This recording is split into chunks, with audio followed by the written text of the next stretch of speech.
And so now the former president has to pay $354 million, $83 million in the E. Jean Carroll suit. I think he's got an idea on how to pay for it, Nick, and it rhymes with sneakers. Take a listen to this. So the really nice thing is we have lines, and I want to thank Chase and I want to thank Alan, but we have lines going all around the block. They're going all around this block. They've never seen anything like this one. I just want to tell you, I've wanted to do this for a long time. I have some incredible people that work with me on things, and they came up with this, and this is something I've been talking about for 12 years, 13 years, and I think it's going to be a big success. Your influencers have been very positive. They've been real influencers, and they love it, and they love what we've done. That's the real deal. That's the real deal. So yes, the former president introduced at SneakerCon there in Philadelphia a brand new line of sneakers. That's right. These are called, I'm not making this up. This is really true. Producer Tim did not believe it. He thought it was a joke when it was trending online. They're called the Never Surrender High Tops. You can get a pair of sneakers over at gettrumpsneakers.com. If he wants to be a sponsor on this show, I'll promote it even more. But I do want to say one thing before you go, Nick, before you give your take on the sneakers, just real quick for the people. When I texted you about these sneakers and you said, I need to see a picture of them, what was your response when I sent you a picture of them right now? Just say your response and that's it. What was your response when I texted you a picture of them?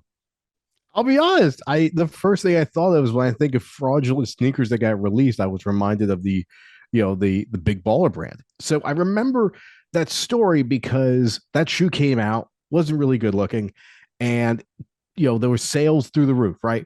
No one ever got a pair. Few people ever got a pair. So I thought about that con job by LeVar Ball, and I thought about this by the former president. So I did a side-by-side comparison, and I said to you, you know what? They're not that bad. Thank you. Compared to the Big Baller brand shoes, not that bad. Not a bad move by 45. Right. Well, finally we got to it because there. First off, I would never wear a pair of these, and we're going to get into some of the takes of some of the folks on social media. We've seen some people call these the Homelander 45s. We've seen some people call these the January 6s, which is pretty funny. There's a bunch out there. $400 for the low price of $399. These sneakers could be yours at gettrumpsneakers.com. And again, nobody knows selling merchandise like Donald Trump, who sold steaks at a Sharper Image once upon a time. You can look that up. That's an actual true thing, that Trump steaks were sold at Sharper Image.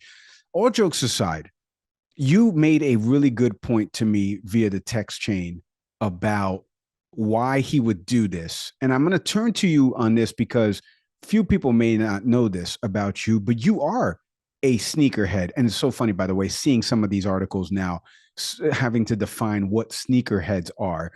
They're just people that own sneakers. They're just sneaker enthusiasts, folks. I mean, Jesus, what is going on here? But like I was saying, I turn to you because I am not a sneakerhead. I have the same pair of Sam Smith Adidas white sneakers. And when they break, I just buy the same pair of Sam Smith Adidas white sneakers to replace those. So these sneakers could make a dent in something that you brought to my attention. I would love for you to share it with our audience here because we got the jokes off. They're $400. That's a ripoff. I'm sorry. It's a ripoff. Any sneaker above $100, in my opinion, is a ripoff. Not just Trump sneakers. Any sneaker. Period. Point blank. End of sentence. These are hideous. I said this is what I expected Apollo Creed to wear when he fought Drago in Russia. Like these are the same type of sneakers that I expected Creed to wear. And shout out to Carl Weathers, R.I.P. buddy. But when you saw these, you texted me something that I thought was really, really, really smart in terms of what Trump is doing this election and the type of folks that buy sneakers that he's trying to target. I think it's a group of young people. This effort of trying to be hip, trying to connect with some young voters in this way. I mean, it's funny that because you go to, Philadelphia sneaker convention or sneaker con, that's not an audience of people who are going to, be interested. But if the perception of the Trump team is, we potentially could get, majority of young black voters, particularly young black men, that may potentially work in the president's favor. I've said this, I've said this to Mike privately. I'll put this out here. This is black male voters, along with white women, are the two groups I pay the most attention to. You're going into this election. There's a variety of reasons why I say that. I mean, white women, 53% voted for Trump in 2016, right? Despite the grab by the you-know-what, the track record of being just horrible toward women, and yet 53% of white women, went ahead and supported the guy. Black male voters, I'm curious because I've never really had the sense that black men have been the biggest fan of, now Vice President Kamala Harris. We've seen people like Charlemagne the God, influencers who've come out, Killer Mike, who are not so willing to see the benefit or recommend or take necessarily Biden's side. And I've always been curious, does that demographic potentially swing one way or the other? Yeah, I mean, I'll go to it's a while back, but there was a story back at NBC News. Headline simply reads, "Black men shift slightly toward Trump in record numbers, polls show." And this was based on exit polls. And the subheading reads, "Most black men supported Biden, but overall Democrats have been losing black male support since 2008, according to NBC exit poll data." So, I remembered stories like that because, what we've seen in every poll is that black women overwhelmingly vote Democrat, overwhelmingly support the current president.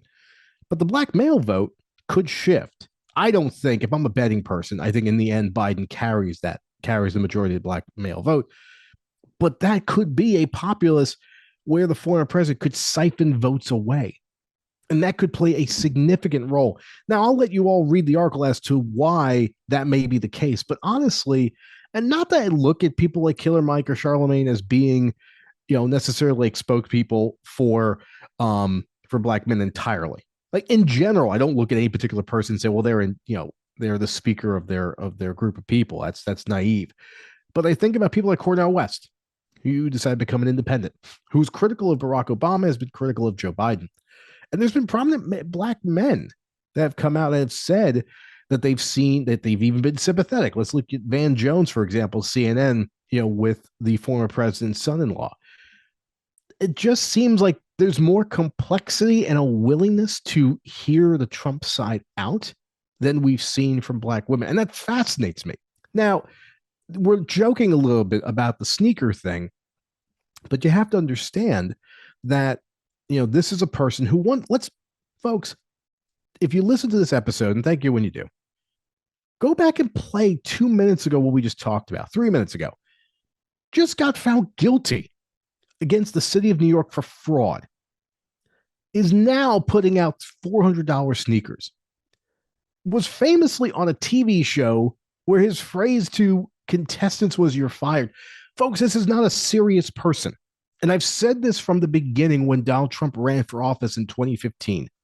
If you lived in the tri-state area, everything I just described to you, go ahead and also, by the way, include Trump University and Trump Stakes. It's a buffoon. This is not a serious person, and somehow has managed to co-opt the Republican Party, which is fascinating to me because it takes the most unintelligible, simple-minded of folks to look at the Trump campaign and say, yeah, that's a guy who's got my back. A person, I will remind you all, who could care less about the average American. His track record has never been to be pro-America. It's never been to be pro-labor. And it astounds me that people, possibly in the sneaker world, could look at Donald Trump and say, yeah, I'm sympathetic there. There's a conversation to be had about like what Democrats may be doing wrong in their messaging or what their outreach failures may be. But to point it to Donald Trump and say, well, that's the better option, I will never for the life of me understand that for someone who's spent so much time living in a part of the country where Trump news has been in front of me really since the late 80s. And I've never seen this person as a serious character. When I saw the sneaker thing, I laughed because, immediately what came to my mind is, well, what were the alternative names for this shoe? Because the Victory 45s, which were more like a athletic shoe, more of a casual shoe, almost like a running shoe, which is ironic considering who it's supposed to be about. Right. You guys can look at the pictures yourself of the former president. But believe it or not, on this show, we found the five most popular alternate names for the Trump shoe. Am I somewhat joking that we found it, that we did the hard due diligence? Maybe a little bit. But the five names that came across for the shoe, failed names, did not work. I like some of them. Were as follows. Number 5 on this list were the Reebok Pump Up Your Numbers for the inauguration attendance. I personally am a Reebok Pump fan. I thought that was actually a pretty good idea. Number 4, the Air MAGAs. Also, big fan. Number 3, this just came out recently in light of the settlement or the what was found in the New York courts, the Air Fraud 350s. I thought that was a pretty good one. Number 2 has already been said. This is a bit of a anticlimactic one. The Jan 6s. I thought that was a good one too. But my personal favorite at number 1, and if you are an old school sneakerhead, you will pick this one up. And I will explain it to you anyway, because Mike is clearly not.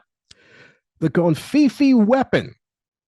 Now, folks, a little disclaimer here. The Confifi, of course, the Converse weapon, which was most famously worn by Magic Johnson and Larry Bird, of different colors for the shoe, and there's that. So 5 failed names, one of which the Jan 6s leaked early, but the other 4 I thought were really good that we did not go with, and unfortunately, we got stuck with Never Surrender 45s, which I just, like most things, again, Trump stakes, just a total failure of marketing by the president, former president. Were those the real names? Was that a real? Now I really don't know if they were. We leave it there because now I really don't know, folks. You could look them up. By the way, I do want to give him. Oh, I can't believe I'm saying this. I want to give him a piece of credit here because the sneakers were. There was, like Nick said, there were 2 sneakers. One that was priced at $399 online, and then there was an athletic shoe, which featured a T and the number 45 on the sides that were priced at $199. And I just explained to you that I buy my shoes at Famous Footwear and I don't spend over $100. So you want to spend your money on buying, the Never Surrenders, the Jan 6s, whatever it is, that's your call. Hey, thanks for watching the Can We Please Talk podcast. Whatever clip you just watched, we hope you enjoyed it. And we hope you stick around for some more. Subscribe to the channel. My partner's over here smashing the button. Come on, do him a favor. So hit subscribe.